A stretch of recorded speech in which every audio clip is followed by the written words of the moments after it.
Lightning is cool stuff. I mean, something hotter than the sun with a super weapon level of energy just randomly detonating because of silly little things like opposing charges and rain? That sounds pretty awesome. Nukes, those are for chumps. Zeus had the right idea. Way cooler. Just a random bolt of explosiveness smiting down your enemies. Sounds awesome. What might be kind of surprising if you're not a meteorologist, general knowledge hunter, or unhinged YouTuber with a quest is that there are different kinds of lightning. We aren't here to talk about sprites or dark lightning, which is a mini gamma ray burst and kinda terrifying. No, we're here to talk about balls. Ball lightning has to be one of the wankiest forms of lightning, mostly because we aren't even sure it exists, and for most of modern science, we were confounded by it and are absolutely nowhere near understanding what it could be now that we've proven it's something that could exist. It starts all the way back in 1195 from Wikipedia. The Chronicle of Gervase of Canterbury, an English monk, contains what is possibly the earliest known reference to ball lightning. Dated the 7th of June, 1195, he states, "A marvelous sign descended near London, consisting of a dense and dark cloud, emitting a white substance that grew into a spherical shape under the cloud, from which a fiery globe fell toward the river." Physicist Emeritus Professor Brian Tanner and historian Giles Casper of Durham University identified the Chronicle entry as probably describing ball lightning, and noted its similarity to other accounts. Gervase's description of a white substance coming out of a dark cloud, falling as a spinning fiery sphere, and then having some horizontal motion is very similar to historic and contemporary descriptions of ball lightning. It is fascinating to see how closely Gervase's 12th century description matches modern reports of ball lightning. One early account reports on the great thunderstorm at a church in Widecombe-in-the-Moor, Devon, England, on October 21st, 1638. 4 people died and approximately 60 suffered injuries during a severe storm. Witnesses described an 8-foot ball of fire striking and entering the church, nearly destroying it. Large stones from the church were hurled onto the ground through large wooden beams. The ball of fire allegedly smashed the pews and many windows and filled the church with a foul, sulphurous odor and dark, thick smoke. I like 'em thick. Meh. The ball of fire reportedly divided into 2 segments, one exiting through a window by smashing it open, the other disappearing somewhere inside the church. Because of fire and the sulfur smell, contemporaries explain the ball as the devil, or as the flames of hell. Later, some blamed the entire incident on 2 people who had been playing cards in the pews during the sermon, thereby incurring God's wrath. Because God is gonna see some dudes playing a game of cards out of all of the horrible shit happening on this planet and be like, You villains! And just strike them down. Definitely. Then we have the sloop Catherine and Mary. In December 1726, a number of British newspapers printed an extract of a letter from John Howell of the sloop Catherine and Mary.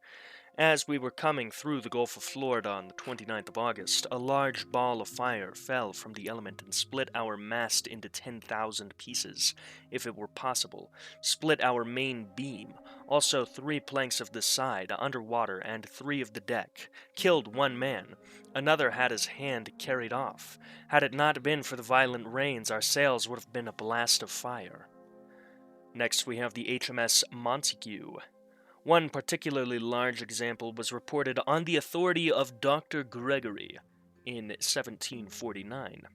Admiral Chambers aboard the Montague, 4th of November 1749, was taking an observation just before noon. He had observed a large ball of blue fire about 3 miles distant from them. They immediately lowered their topsails, but it came so fast upon them before they could raise the main tack, they observed the ball rise almost perpendicularly, and not above 40 or 50 yards from the main chains when it went off with an explosion, as if 100 cannons had been discharged at the same time, leaving behind it a strong sulphurous smell.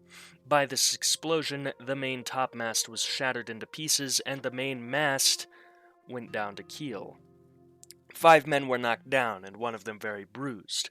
Just before the explosion, the ball seemed to be the size of a large millstone. Now, what's odd is that from Wikipedia, most of the sightings either happen during thunderstorms or at sea. Occasionally, it just makes appearances during a regular day, just casually pulling up to remind stupid humans that the world is full of things that they don't and may never understand in their short, silly little lifetimes. But hey, we're here, so what the Like I said way back in the intro, if the internet hasn't fried your brain's attention span or ability to remember, there's a lot of theories out there, and in a first, during research of a video, I actually stumbled upon evidence from Chinese research, which is neat. But back on track. Theory 1, silica. Basically, if you smack silica with the power of a sun for a little bit, it tends to start acting funky, floating, definitely electrically charged, plays sax, made Monica Lewinsky suck his... oh, that's Bill Clinton. Anyway, the big problem the silica theory has, that a lot of sad porn-addicted men also have, is that even though it does get electrically charged and funky, it does not last. So it can't just for nary more than a minute. I could get into more of the sciencey shenanigans, but I'll keep it real. It doesn't make much sense if you're not super into physics and why it might be a vacuum and a thin layer of electrons. Theory 2, something spooky. Now, as we get further into this video series, because yeah, you're actually watching an Iceberg Explained video, I get to talk about ghostly orbs and wonky lights. Ball lightning has the added quirk of being explosive. But who's to say it isn't something ghastly that also, arcs and sparks and detonates? Theory 3, aliens.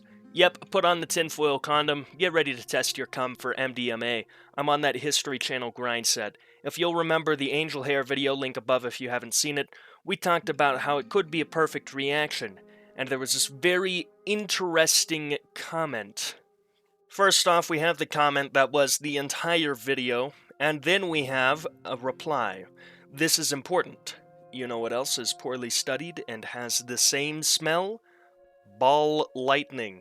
So, it could be somehow that we're getting a neutronic fusion naturally occurring using boron, leaving us with this funky sulfurous smell. So, it could be used possibly by aliens. It's a stretch, honestly, but it's better than, it's not real, this is all a hoax, which you'll never believe, and the way that unsolved mysteries go, people have thrown that one around too. Real creative, everybody, really creative. So while I misled you and it's not entirely aliens, it could be a reaction used as a fuel source by what is potentially aliens. So there you have it. Now we have potentially 3 videos all linked together by balls and boron, because there's this video, the angel hair video, and then the brown mountain lights video that comes in the future, which I think is pretty awesome. So lovers of connections, eat your heart out. Now, for the outro. That's right, we're at the end of the video. Thank you so much for watching. If you're new here, go ahead and just subscribe. It's completely free, you can always undo it later if you hate my guts, and you're clearly mildly bored, I'm clearly mildly entertaining. Now, thanks to my, at the time of recording, 4 patrons, it is with your guys' help I'm able to do cool stuff like eat and live, because you need money to do that. So, thank you, AJ, David Height, That's Insane Henry, and Sumi. If you would like to join the Patreon, it's always down in the description below. Now, once again, thank you so much for watching. I'm going to go ahead and talk about that iceberg that this is part of now. This is the 1,000 entry Unsolved Mysteries iceberg. Wendigoon and his conspiracy iceberg being long? Get the hell out of here. This is way longer.